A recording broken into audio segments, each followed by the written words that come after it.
Imagine standing on the edge of an ancient Roman harbor pier constructed more than 2,000 years ago. The Mediterranean waves crash against it with relentless force, day after day, season after season, century after century. Salt water constantly bathes the structure, carrying with it chlorides and other corrosive elements that would destroy most modern materials within decades. Yet this pier stands firm. It does not crumble. Scientific analysis of similar Roman marine structures often reveals that they have not only survived, but have actually become stronger over the long passage of time. This is not legend or romantic exaggeration. This is a documented reality, backed by archaeological excavations, core sampling, and peer-reviewed laboratory studies. In stark contrast, many of our contemporary concrete bridges, seawalls, and harbor installations begin showing serious signs of degradation, cracking, and spalling within 50 to 100 years, especially when exposed to marine environments. Some require major repairs or complete replacement far sooner. This extraordinary durability represents one of the most intriguing and humbling mysteries in the history of materials science and civil engineering. The ancient Romans developed a concrete formulation that could set and harden underwater, resist chemical attack from seawater, heal its own minor cracks through ongoing chemical reactions, and continue gaining strength for hundreds and even thousands of years. They deployed this material on a massive scale to build harbors that powered their vast trade networks, aqueducts that supplied water to growing cities, monumental public buildings, and defensive structures across the Mediterranean world and beyond. For more than a century now, modern scientists, engineers, and historians have dedicated enormous effort and resources to understanding and replicating this ancient achievement. Laboratories have examined ancient samples with the most advanced imaging technologies available. Governments and private companies have funded research projects specifically aimed at recreating the material for use in today's infrastructure. Yet despite all these advances, we still cannot perfectly copy the performance of Roman concrete at the scale and consistency the Romans achieved. In this two-part documentary script, we will explore the complete story based exclusively on verifiable historical records, archaeological evidence, and published scientific research. We will examine the documented recipes, the engineering context, the chemical mechanisms that have been discovered, the reasons why full replication remains difficult, the human stories behind the achievement, and the lessons this holds for our own future. Everything presented here is grounded in real sources, such as the writings of Vitruvius, excavation reports from sites like Portus and Caesarea Maritima, and studies from institutions including MIT and others. There will be no invented details or sensationalism. This is true hidden history. Let us begin with the cold, hard, verified facts that form the foundation of this mystery. The material the Romans used is known today as opus caementicium. It began to appear in recognizable form during the later Roman Republic, around the 3rd to 2nd centuries BCE, and reached its highest level of refinement and widespread application during the 1st and 2nd centuries of the Roman Empire. Our most important surviving written source is the Roman architect, engineer, and author Marcus Vitruvius Pollio. Between approximately 30 and 15 BCE, Vitruvius composed his 10-volume masterpiece, De Architectura, which he dedicated to the Emperor Augustus. This work is the only major architectural treatise from ancient Rome that has survived in its complete form. In the relevant sections, Vitruvius provides detailed practical instructions for preparing concrete. The process starts with the production of lime by burning carefully selected limestone in kilns at high temperatures. This quicklime is then slaked with water to produce calcium hydroxide. The key additive is pozzolana, a volcanic ash sourced primarily from the region around Pozzuoli near Naples. This ash is rich in reactive silica and alumina. It is mixed with the lime, along with aggregates consisting of rubble, broken stones, bricks, or sand. For structures intended to be built in or near the sea, the Romans often used seawater directly in the mixing process. The resulting material possessed hydraulic properties, meaning it could set and gain strength even when submerged. This happened because of the pozzolanic reaction. The silica and alumina in the volcanic ash react with the calcium hydroxide from the lime in the presence of water to form stable binding compounds, primarily calcium silicate hydrates and calcium aluminate hydrates. These compounds create a dense, durable matrix that is highly resistant to water penetration and chemical degradation. This was a revolutionary advance over earlier non-hydraulic lime mortars that required exposure to air to carbonate and harden. One of the most famous surviving examples is the Pantheon in Rome. Construction of the current version is dated to approximately 113 to 125 CE during the reign of Emperor Hadrian. The building features the largest unreinforced concrete dome in the world, with a diameter of 43.3 meters. The dome's thickness varies strategically to manage weight distribution, and the entire structure has withstood earthquakes, fires, looting, and nearly 2,000 years of continuous exposure to the elements. Modern structural engineers continue to study it because of its remarkable longevity and efficient load-bearing design. Even more telling for the underwater performance are the harbor installations. The Great Port of Portus, developed by Emperor Claudius and later expanded by Trajan, included massive concrete breakwaters and foundations that remain visible and functional in their core structure today. Similarly, the harbor at Caesarea Maritima on the coast of modern Israel was constructed around 22 to 10 BCE by King Herod the Great, using Roman engineering expertise and concrete technology. Underwater archaeological investigations have recovered core samples, showing that these submerged concrete elements have survived constant wave action and saltwater exposure for over 2 millennia. Many samples exhibit evidence of continued mineralization and increased strength compared to their estimated original properties. These are not isolated cases.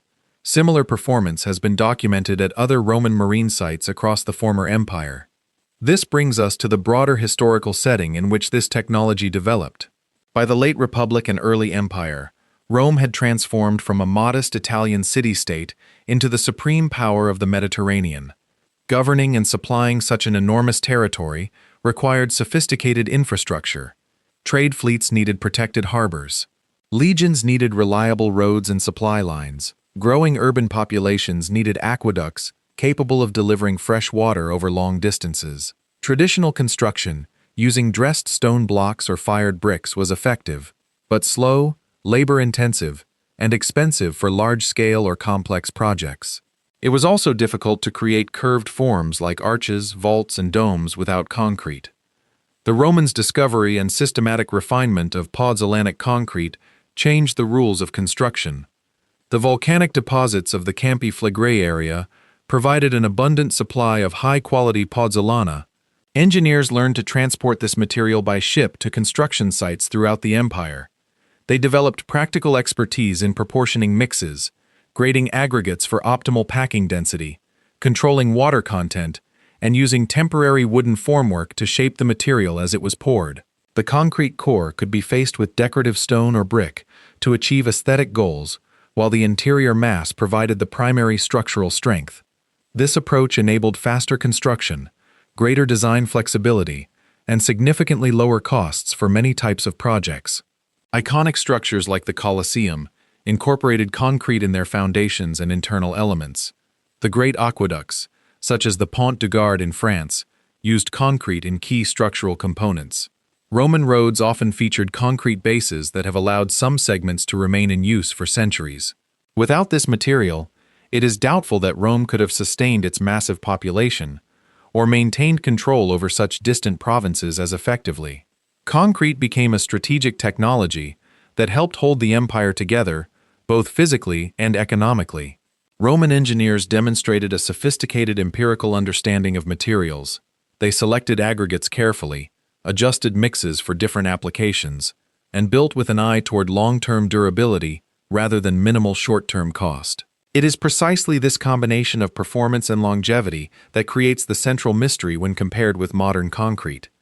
Portland cement, patented in the early 19th century and now the dominant binder worldwide, represented a huge step forward in terms of speed, consistency, and early strength development. It allowed the rapid urbanization and industrialization of the modern world. However, it has well-known limitations in aggressive environments. In marine settings, chlorides from seawater penetrate the concrete and corrode embedded steel reinforcement. Sulfate attack causes expansive reactions leading to cracking. Carbonation and freeze-thaw cycles further degrade the material. Many 20th century harbor structures already require extensive and expensive maintenance or replacement. Roman concrete, by comparison, appears to improve with age in many cases. This observation has puzzled and motivated researchers for generations. Early attempts in the 19th and 20th centuries to create pozzolanic cements using volcanic ashes or other supplementary materials produced better durability than plain Portland cement, but they still did not fully match the ancient performance. Questions arose. Did the Romans benefit from uniquely perfect local raw materials? Had key steps in the manufacturing or curing process been lost after the fall of the Western Roman Empire in the 5th century CE? The economic collapse, invasions, and disruption of trade networks certainly led to a decline in large-scale specialized construction knowledge. Although copies of Vitruvius's work survived and were studied during the Renaissance, translating the ancient practical wisdom into reliable industrial processes proved far more challenging than expected. This gap between ancient success and modern difficulty is what makes the story so compelling and relevant. Modern concrete production exceeds 30 billion tons per year and accounts for roughly 8% of global carbon dioxide emissions. Any meaningful improvement in durability could have enormous economic and environmental benefits by reducing the frequency of reconstruction. Coastal cities facing sea level rise and more intense storms have a particular interest in materials that can withstand marine conditions for centuries rather than decades. The Roman achievement, therefore, represents both a historical wonder and a potential source of practical inspiration for solving 21st century problems. Scientific investigation has yielded important insights in recent decades. A landmark 2023 study from researchers at MIT, including Professor Admir Masic, examined ancient concrete samples using advanced microscopy and chemical mapping. They identified the presence of small lime clasts, which are microscopic pockets of calcium-rich material that were not fully incorporated during the original mixing. These clasts function as a built-in self-healing system. When cracks form due to stress or minor damage and water infiltrates, the lime dissolves and reacts to form new binding compounds that seal the cracks and restore integrity. This mechanism helps explain why small imperfections in Roman structures do not typically propagate into major failures over very long periods. Complementary research has focused on the interaction with seawater. A 2017 study published in The American Mineralogist analyzed samples from ancient harbor structures. It documented the formation of special crystalline phases, such as aluminum tobermorite and phillipsite. These minerals grow slowly within the concrete matrix over time, creating interlocking structures that increase density, reduce permeability, and enhance mechanical strength. This is essentially the opposite behavior of most modern concretes, which tend to become more porous and weaker as they age.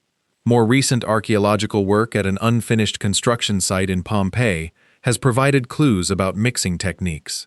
Evidence suggests that the Romans sometimes employed hot mixing, in which quicklime was combined with aggregates while still hot from the kiln.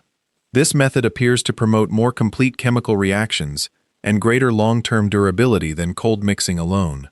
Experimental recreations based on these observations have produced laboratory samples that demonstrate accelerated self-healing properties. Advanced analytical methods, including scanning electron microscopy, X-ray diffraction, and synchrotron-based techniques, have revealed the complex, heterogeneous nature of Roman concrete. Unlike modern industrial mixes that prioritize extreme uniformity, the ancient material contained a variety of particle sizes and reactive inclusions that contributed to its toughness and adaptability. These discoveries represent genuine progress toward understanding the ancient technology. Nevertheless, important uncertainties and practical challenges remain. The exact mix proportions varied according to local materials, project requirements, and the experience of individual teams. Vitruvius offers valuable general guidelines, but not the precise specifications that a modern engineer would expect. The optimal parameters for hot mixing, including temperature ranges and timing, are still being refined. Achieving consistent quality control across large-scale modern projects presents logistical difficulties that the Romans, operating on a more localized basis with highly experienced crews, may have managed more easily. Questions also persist regarding performance under contemporary environmental conditions that include higher pollution levels and different loading requirements. While the self-healing properties are impressive for microcracks, their effectiveness against large-scale damage requires further study. Researchers in the field readily acknowledge these open questions. The primary ancient voices on the topic are technical, rather than legendary. Vitruvius provides the most comprehensive and practical account into Architectura. He discusses suitable raw materials, warns against the use of poor-quality sands or aggregates, and highlights the superior properties of pozzolana from the Bay of Naples region. Pliny the Elder, in his Natural History, completed around 77 CE, also comments on the remarkable characteristics of certain volcanic earths used in construction. These accounts are straightforward engineering observations. There are no surviving ancient myths that attribute the material's properties to supernatural causes. The Romans clearly viewed concrete as a product of human skill, resource management, and empirical knowledge. Later copies and commentaries on Vitruvius during the medieval and Renaissance periods helped preserve the information, but the hands-on expertise and supply chains largely disappeared until modern scientific archaeology and materials science began systematic investigation in the 19th and 20th centuries. Contemporary researchers stand on the shoulders of both the ancient practitioners and the scholars who have studied their remains. There is a powerful emotional dimension to this history. In an age defined by rapid technological advancement, artificial intelligence, space exploration, and instant global communication, it is profoundly humbling to recognize that an ancient civilization without any of these tools created a material whose long-term performance we still struggle to equal. The Romans built with confidence in the future. They invested in structures meant to last for generations and centuries. Their concrete reflects a cultural emphasis on permanence, legacy, and practical excellence that can feel distant from today's focus on speed, cost-cutting, and short-term results. Standing inside the Pantheon, or examining the submerged remains of Roman harbors, creates a tangible sense of connection across time. These structures have outlasted empires, languages, and belief systems. They serve as a reminder that human ingenuity has always been capable of remarkable achievements, and that sometimes the most valuable knowledge comes from careful study of the past. At the same time, the active scientific effort to understand Roman concrete is encouraging. It demonstrates humility and curiosity in modern research. Every new finding and every improved experimental mix brings us closer to developing better, more sustainable materials for the challenges ahead. This brings us to the current state of affairs and the practical implications. Research inspired by Roman concrete is already influencing real-world applications. Some coastal protection and harbor renovation projects have begun incorporating pozzolanic supplementary cementitious materials, or self-healing admixtures. In a world facing rising sea levels and more frequent extreme weather events, the ability to build marine infrastructure that can endure for centuries rather than decades offers significant economic and environmental advantages. From a sustainability perspective, increasing the service life of concrete structures reduces the demand for new production, lowers overall resource consumption, and decreases the carbon footprint associated with frequent reconstruction. Portland's cement manufacturing is a major contributor to global greenhouse gas emissions. Technologies that meaningfully extend durability therefore represent one of the more promising avenues for reducing the environmental impact of construction. Academic institutions, government research laboratories, and innovative companies continue to experiment with hybrid formulations that combine the reliability and rapid setting of modern cements with the long-term durability characteristics observed in Roman samples. While it is unlikely that pure Roman-style concrete will replace Portland cement for every type of project, due to factors such as early strength requirements, supply chain considerations, and established building codes, there are clear opportunities for targeted applications in marine environments, infrastructure repair, and sustainable development. The Romans have left us both a challenge and a valuable source of inspiration. Their success encourages us to think more carefully about durability and long-term performance in our own designs. The legacy of Roman concrete extends far beyond isolated monuments or scientific curiosity. It forces us to reconsider how we approach construction, sustainability, and the transmission of technical knowledge across generations. When the Western Roman Empire fragmented in the 5th century CE, much of the specialized expertise in large-scale concrete production gradually faded. Trade routes that carried pozzolana were disrupted. Skilled guilds and engineering teams dispersed. Economic contraction reduced the demand for monumental building projects. Medieval builders continued to use lime mortars and some pozzolanic materials where locally available, but the systematic, empire-wide application of high-performance hydraulic concrete largely disappeared for centuries. The rediscovery of Vitruvius during the Renaissance sparked renewed interest among architects and scholars. Yet it took the development of modern chemistry and materials testing in the 18th and 19th centuries to begin serious attempts at replication. Even then, the results were imperfect. This long gap between ancient mastery and modern understanding highlights how fragile technical knowledge can be when societies experience upheaval. It also demonstrates the value of written records like the Architectura in preserving ideas until new tools and methods allow their revival.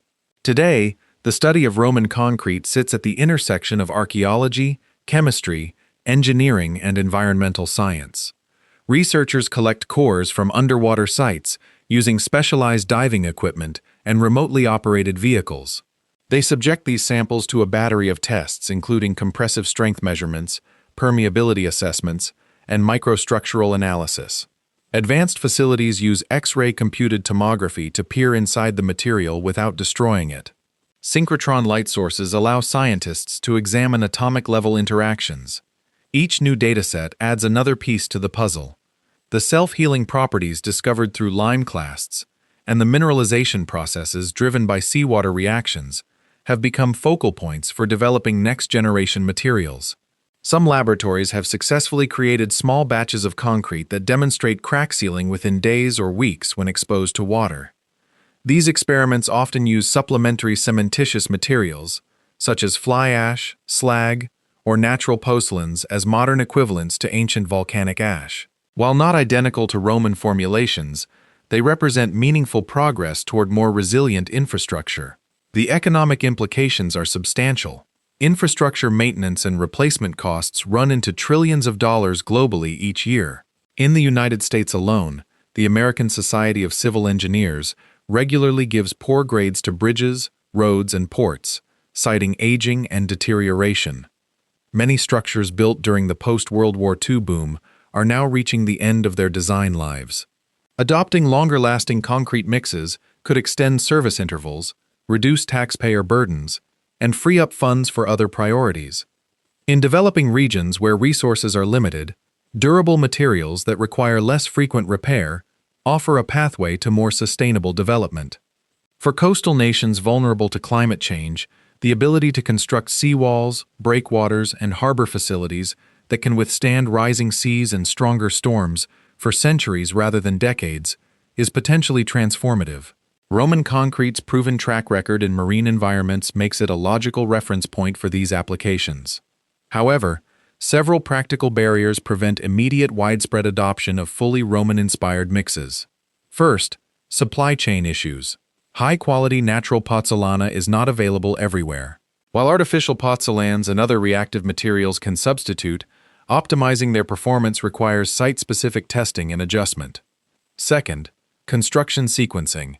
Roman concrete often develops strength more slowly than modern Portland cement. This slower gain is part of what allows the beneficial long-term reactions, but it conflicts with today's demand for rapid construction schedules. Builders and project managers prefer materials that allow formwork removal within days rather than weeks. Third, regulatory and standards frameworks. Building codes, testing protocols, and liability considerations are built around the predictable behavior of Portland cement. Introducing new materials requires extensive validation, certification, and sometimes lengthy approval processes. Fourth, cost considerations at the project outset. Even if a Roman-style mix saves money over a 200-year lifespan, the higher initial expense or longer curing times can make it less attractive to developers focused on short-term budgets and returns. These are real, understandable constraints rather than insurmountable obstacles. Ongoing research aims to address them through hybrid formulations that balance early strength with long-term durability. Educational efforts also play an important role. Engineering curricula increasingly include case studies of ancient materials alongside modern ones. Students learn about the interplay between chemistry, microstructure, and performance. This historical perspective encourages creative thinking and humility. It reminds future engineers that innovation can come from careful observation of what has already worked for centuries. Public awareness campaigns and documentaries like this one help build appreciation for the value of durable infrastructure. When citizens understand that cheap construction today can mean expensive repairs tomorrow, support for higher quality materials grows. The emotional and cultural dimension cannot be overlooked either. Roman concrete connects us to our shared human heritage. It embodies the ambition, skill, and foresight of people who lived 2 millennia ago. Visiting surviving structures evokes a sense of wonder and continuity. Children learning about the Pantheon or ancient harbors gain inspiration to pursue careers in science and engineering. The story also carries a cautionary message about the loss of knowledge. Societies that fail to document, teach, and maintain critical technologies risk repeating cycles of decline and rediscovery. Looking ahead, several promising research directions are emerging. Some teams are exploring the incorporation of bacteria or other biological agents that can precipitate calcium compounds to heal cracks, inspired in part by the self-repairing nature of Roman material. Others focus on nanotechnology to create more intelligent binders that adapt to environmental stresses, recycling old concrete and incorporating it into new mixes as aggregates aligns with circular economy principles while potentially mimicking the heterogeneous character of ancient formulations. Climate modeling suggests that coastal infrastructure built with enhanced durability will become increasingly valuable as sea levels rise and storm intensity increases. International collaboration is accelerating progress. Scientists from Italy, where many original sources are located, work alongside colleagues in the United States, Europe, Asia, and elsewhere. Shared databases of material properties and performance data allow faster iteration. Conferences and journals dedicated to heritage materials and sustainable construction regularly feature Roman concrete as a benchmark. It is worth reflecting on the human element behind these achievements. The Roman engineers, foremen, and laborers who mixed vast quantities of concrete by hand, often under difficult conditions, possessed practical knowledge, refined through generations of trial and error. They understood local materials intuitively. They adjusted mixes based on observable results rather than laboratory reports. Their success was not the product of a single genius, but of a culture that valued engineering excellence and long-term thinking. Vitruvius emphasized not only technical skill, but also the ethical responsibility of builders to create structures that serve the public good safely and durably. This philosophy resonates today as we confront challenges like urbanization, climate adaptation, and resource scarcity. Modern engineers carry a similar responsibility to future generations. Studying the Romans encourages us to ask whether our own projects will still be functional and safe 2,000 years from now. In most cases, the answer is probably no, which should motivate improvements. The emotional core of this story lies in the tension between admiration and humility.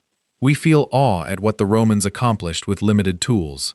We feel frustration that despite our advanced science, we have not yet matched them completely. This duality is healthy. It drives curiosity and innovation. It reminds us that progress is not always linear. Sometimes it involves circling back to older ideas and refining them with new understanding. The fact that Roman harbor structures continue to stand strong after 2 millennia offers hope. Human creativity can produce solutions that endure. Our task is to learn from them, adapt them to current needs, and pass improved knowledge to those who follow. In an era of short attention spans and disposable culture, the enduring concrete of the Romans stands as a powerful symbol of what is possible when we build with foresight and care. Where this leaves us is at an exciting crossroads. We possess more knowledge about Roman concrete than at any time since antiquity. We have the analytical tools to understand its secrets at the molecular level. We face urgent infrastructure and environmental challenges that make durable materials highly desirable.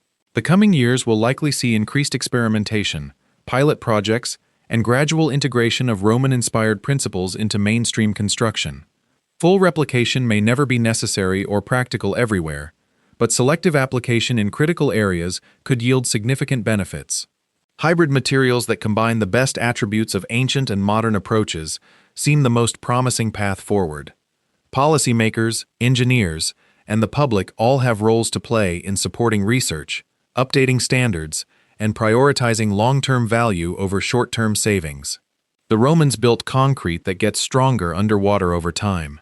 We have spent decades and significant resources trying to understand and copy it. We still cannot do so with perfect fidelity at every scale, but we are closer than ever before. This pursuit honors the ingenuity of the past while addressing the needs of the present and future. It exemplifies the best of human curiosity, the desire to learn from ancestors, improve upon their work, and leave a better legacy for those who come after us. As we continue to study these ancient structures, we are not merely admiring ruins. We are engaging in a conversation across time with the brilliant minds that shaped the ancient world. Their concrete still speaks to us, it challenges us, it inspires us, and with continued research and thoughtful application, it may help us build a more resilient world. What other forgotten technologies from history deserve renewed attention? Share your suggestions and thoughts in the comments section. Which ancient engineering achievement should we explore in a future episode? If this detailed examination of Roman concrete has deepened your appreciation for hidden history and materials science, please like the video, subscribe to the channel, and enable notifications so you never miss new releases. Consider becoming a patron on Patreon for access to extended research notes, interview transcripts with experts, and early drafts of future scripts. Your support makes it possible to produce these in-depth, fact-based documentaries. Thank you sincerely for watching both parts of this exploration. The story of Roman concrete reminds us that the past is never truly gone.